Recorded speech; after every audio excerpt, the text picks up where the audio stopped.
Bonjour à tous. Alors aujourd'hui, on va regarder ma quatrième partie du tournoi de Malakoff. Donc c'est parti.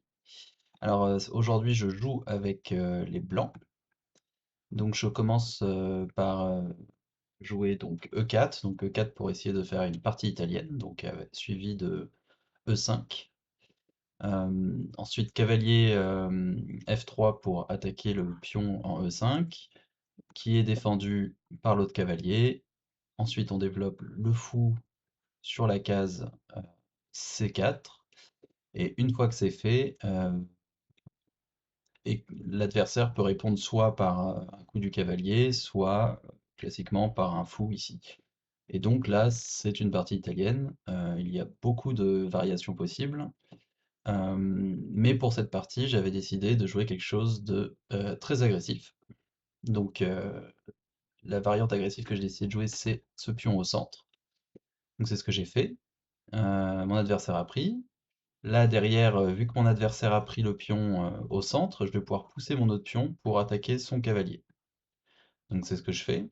En réponse, il centralise son cavalier. Donc jusque-là, tout paraît normal. Et là, je vais jouer un coup que évidemment j'avais préparé pour du coup cette variante. Donc c'est un gambit assez fort si jamais le joueur noir décide de reprendre le cavalier. Donc je joue mon cavalier en C3, et donc ça paraît étrange parce qu'on peut le prendre avec le pion, on pourrait le prendre avec le cavalier, mais du coup ça vaut plus. Ça a l'air de valoir le coup de le prendre avec le pion. C'est exactement ce qu'il fait. Et là, avec un grand sourire aux lèvres, je décide de déclencher la séquence de coups qui va me donner une position gagnante si mon adversaire ne connaît pas cette variation. Et a priori, ce n'est pas le cas, sinon je ne pense pas qu'il aurait accepté d'arriver jusque-là. Donc je lance mon fou pour donner un échec au roi adverse. Ce roi adverse, du coup, n'a que deux choix possibles, soit récupérer le fou, soit avancer sur la case en E7. Donc il décide de récupérer.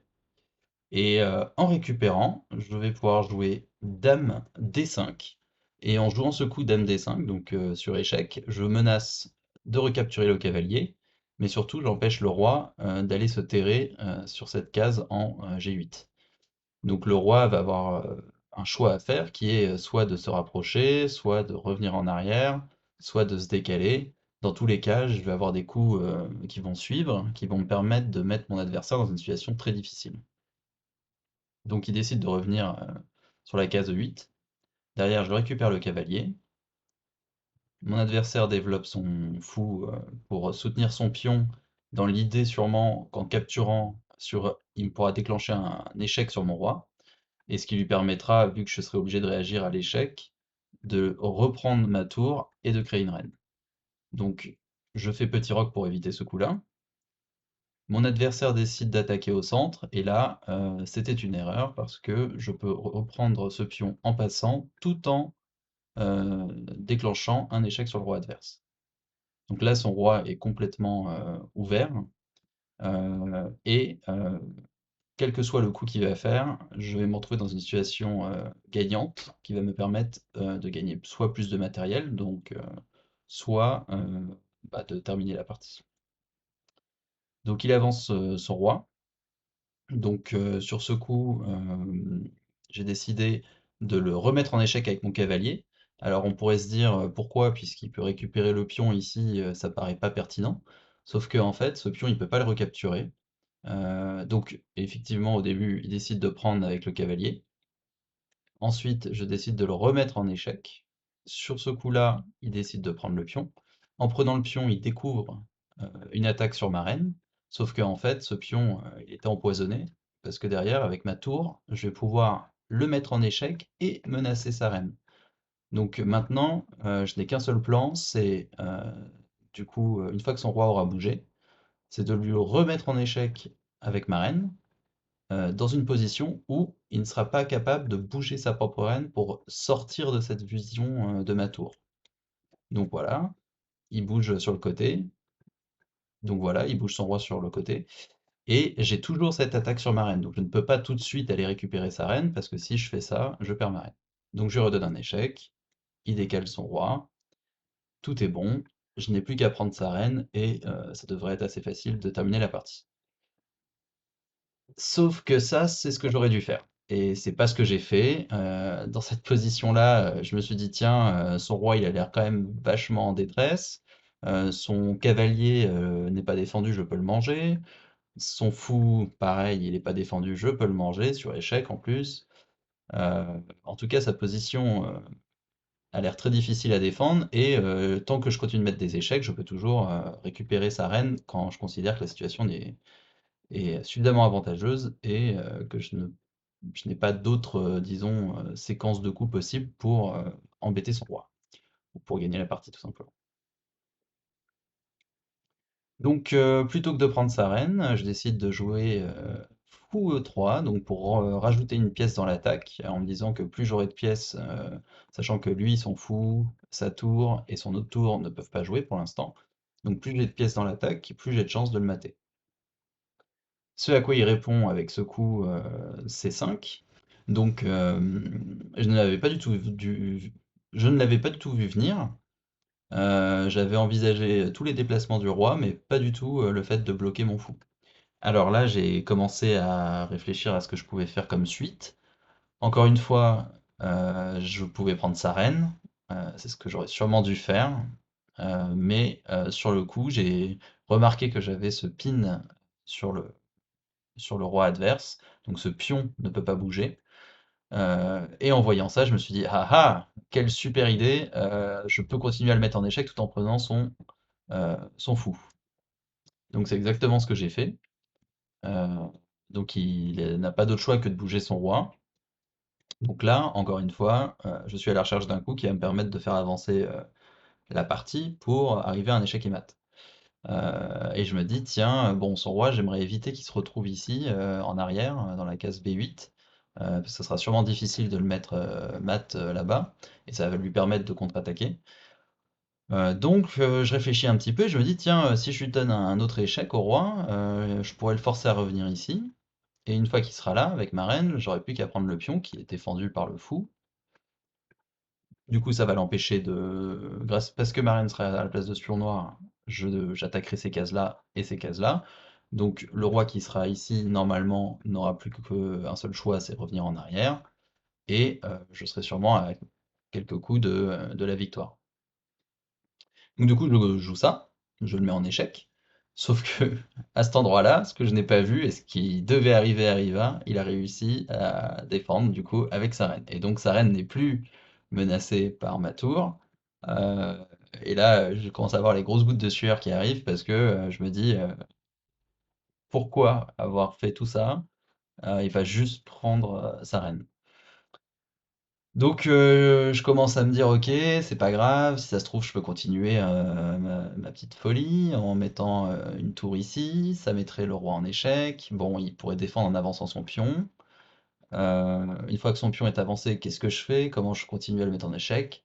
Je ne vois pas d'échec intéressant» et donc du coup, plutôt que de continuer à chercher à faire des complications, je me suis dit: «On va simplifier, je vais prendre sa reine, heu, mais donc c'est ce que j'ai fait, on j'ai échangé avec sa reine, mais le problème, c'est que même si j'ai des pièces, qui ont l'air plus actives, avec ce fou qui peut attaquer ce pion, enfin peut prendre ce pion, avec cette tour qui pourrait venir ici ou là, l'autre tour qui pourrait arriver, mes pions qui peuvent venir attaquer le roi. Je me suis dit: «Bon, c'est dommage, j'aurais pu prendre sa reine, mais et garder la mienne, mais je peux encore, m'en sortir. Donc j'y vais, je continue d'attaquer. Donc il essaye de se défendre en contre-attaquant, donc le fou cavalier vient ici pour attaquer mon fou. Du coup, je décide de prendre son pion. Alors, j'aurais pu le prendre sur échec avec la tour, mais je me dis: «OK, plutôt sortir de l'attaque de son cavalier et désormais j'ai un échec à la découverte au prochain tour. S'il ne bouge pas son roi et que je bouge mon fou, ailleurs, je pourrais du coup prendre, par exemple, cette pièce ici et ma tour va lui donner un échec». Donc il voit ça, il décide de retirer son roi, de cet, potentiel échec. Ce à quoi je réponds en avançant mon pion en B3. Pourquoi? Parce que je lui donne un échec et au passage mon fou couvre ces cases-là. Donc le roi n'a que, 2 solutions, c'est de retourner dans cette ligne de mire, de tout à l'heure. Donc il bouge son roi ici. Plutôt que de déclencher l'échec à la découverte, comme je le disais, parce que je trouvais ça pas très intéressant de prendre ce pion, ça lui permettrait de faire rentrer sa tour en jeu plus tard. Je décide plutôt de ramener ma tour dans la partie et de profiter au maximum de toutes mes pièces, étant donné que j'en ai moins que lui et que, contrairement à tout à l'heure, la situation est quand même un peu plus compliquée pour moi. Donc il fait courir son roi. Donc en faisant courir son roi ici, il attaque mes deux pièces. Seule la tour défend le fou. Donc si je bouge le fou pour l'écarter, il peut prendre ma tour. Donc je me dis, ok, il faut que je trouve du contre-jeu. Donc je décide de bouger cette tour pour aller attaquer à la fois le cavalier et attaquer le pion. Alors il bouge son cavalier pour ne pas se le faire manger, évidemment. Du coup, je décide d'écarter mon fou, parce que si mon fou reste ici, ma tour est obligée de rester en visu pour la protéger. Donc ici, il recentralise son cavalier. Donc en faisant ça, il empêche ma tour de venir donner en échec ici. Donc je ramène ma deuxième tour, puisque maintenant que j'ai mes deux tours, je vais pouvoir prendre ce cavalier. Donc là, il décide de libérer l'espace pour ramener ses tours dans la partie. Je prends son cavalier. Donc là, il ramène sa tour au centre. Et donc là, ce que je vois tout de suite, c'est que si je ne fais rien, ici, il me met échec et mat. Donc c'est ce qu'on appelle un maître du couloir, donc le couloir qui est là. Le roi est coincé sur la première ligne, les pions le bloquent. Il suffit de ramener une tour ou une reine et c'est échec et mat. Donc normalement, dans ce genre de situation, la chose la plus sage, on va dire, à faire, c'est d'avancer un pion, généralement celui-là, soit de 1 ou de 2. Comme ça, même si la tour arrive ici sur la colonne 1, sur la rangée 1, il me suffit de faire fuir mon roi et après, je peux continuer mon attaque. Donc plutôt que de faire ça, peut-être parce que j'aime bien vivre dangereusement, je décide de prendre le pion et de regarder cette case avec mon fou en me disant que si jamais il ramène sa tour, mon fou viendra manger sa tour. Voilà comment je la défends, même si en faisant ce coup, ce fou, il est obligé du coup de rester sur cette diagonale. Donc là, mon adversaire décide de préparer une colonne de tours, donc de ramener la deuxième tour derrière. Je décide donc enfin de donner un autre échec. Son roi bouge au centre. Je redonnais encore un autre. Donc je voulais éviter qu'il s'en aille par ici à l'arrière pour se protéger. Mais en faisant ça, je n'ai fait que le décaler vers la droite et il va pouvoir progressivement aller se cacher sur la colonne 7. Et donc, je donne un autre échec. Plutôt que de revenir en arrière hein, et répéter son coup, il continue, il s'enfuit pour protéger son roi. Et là, plutôt que de continuer à donner des échecs, parce que après l'échec que j'aurais donné avec ma tour, il aurait pu tout simplement se cacher, et je n'aurais pas eu d'autres échecs, je décide de simplifier la partie, parce que, encore une fois, après tout ce que j'ai fait, heu, je voulais, éliminer un maximum de variables pour simplifier, le puzzle à résoudre. Donc j'échange les tours, je récupère un pion, il ramène sa tour au centre, toujours, si je ne suis pas attentif, il peut me faire échec et mat rapidement. J'avance un pion, donc ça y est, il ne peut plus, maintenant je peux sortir mon roi.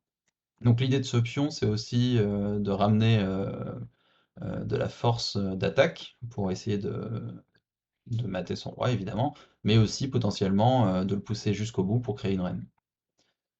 Donc il décide de sortir son roi pour attaquer ma tour, donc il faut surtout pas que je laisse ma tour ici, sinon il la prend. Donc je la décale dans l'idée encore une fois d'aller simplifier la partie, chercher des pions. Il défend, j'avance mon pion, je décide d'avancer mes pions pour essayer du coup de créer encore une fois des menaces de ce côté-là du terrain.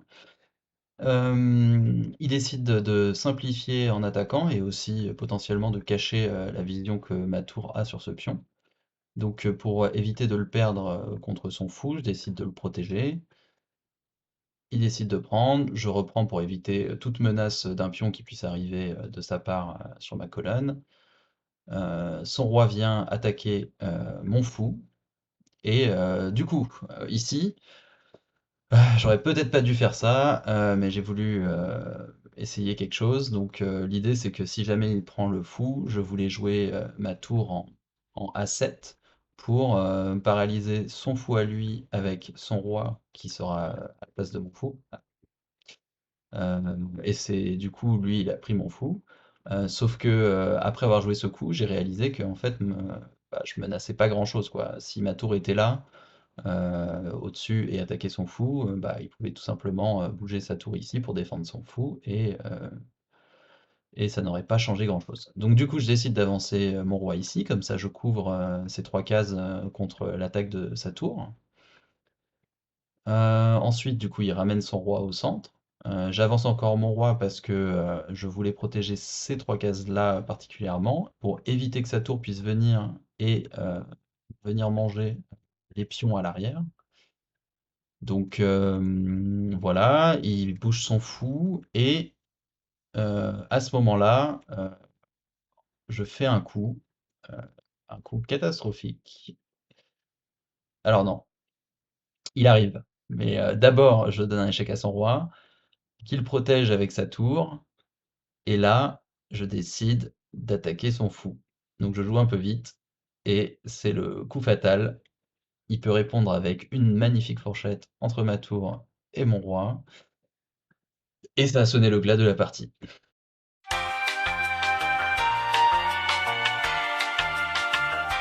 Je ne peux plus bouger, mais malheureusement, il me reste un coup valide, c'est pion prend fou, donc je suis obligé de le jouer.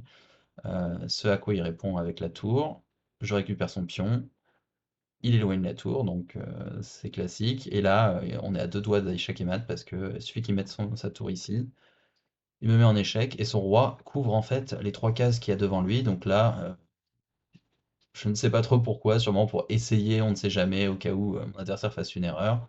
Je tente de jouer un peu plus et je me rends compte qu'il n'y aura pas d'erreur de sa part, donc j'abandonne la partie et je lui donne la victoire. Donc voilà, une partie gâchée, ça aurait pu être une super victoire avec une très belle ouverture, je trouve, qui n'était pas exactement le gambit que j'avais préparé, mais quasiment. Euh, Si j'avais pris la dame, je pense que, alors je dis ça maintenant, mais je pense que j'aurais pu la gagner si je n'ai pas fait de gaffe après. Et bon, là on a vu, j'ai fait quelques gaffes et ça m'a coûté la victoire.